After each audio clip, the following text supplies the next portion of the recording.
সরস্বতী পুজোতে এত কষ্ট করে ভিডিওগুলো রেকর্ড করলাম আর পোস্ট করবো না, এরকমটা হতে পারে?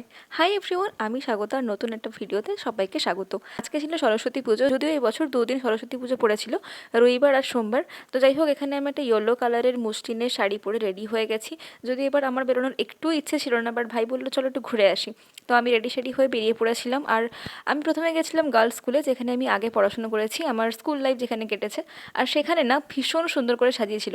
আমি জানি না কেন এরকম আমার সঙ্গে হয়, যখন আমি কোনো স্কুল বা কলেজ থেকে বেরিয়ে আসি তারপরেই সেই জায়গাটা এত সুন্দর হয়ে উঠেছে কি বলবো। আচ্ছা, তোমাদের সঙ্গে এরকম হয়? যাই হোক, ওখানে গিয়ে পুরনো ম্যাডামদের সঙ্গে দেখা হয়, ভীষণ ভালো লাগছিল।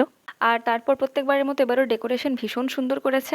এই হলো এখানকার ঠাকুর। আর তো কার্ড ছিল না, বিভিন্ন স্কুল থেকে যে নেমন্তন্ন কার্ডগুলো এসেছিল সেগুলো একটা জায়গাতে সাজানো ছিল। তারপর ভীষণ খিদেও পেয়ে গেছিলাম। আসলে এবছর আমার বেরোতে একটু লেট হয়ে গেছে, প্রায় 11টা বেজে গেছে, আসবো না করেই ফাইনালি এসেছিলাম আর কি। তো তারপর প্রায় 12টার দিক করে আমি খেতে বসেছিলাম। এখানে ছিল কিছুটা ফল প্রসাদ, তারপর খিচুড়ি আর তরকারি, ভীষণ ভালো করেছিল। প্রত্যেক বছর আমি যখনই গার্লস স্কুলে যাই আমি খিচুড়ি খেয়েই আসি। তো তারপর আমি গেছিলাম আমাদের কলেজে। আমাদের কলেজ কিন্তু আমার স্কুল থেকে একদম পাশেই, আর আমাদের কলেজে সমস্ত ডেকোরেশন আমাদের স্টুডেন্টরাই করে।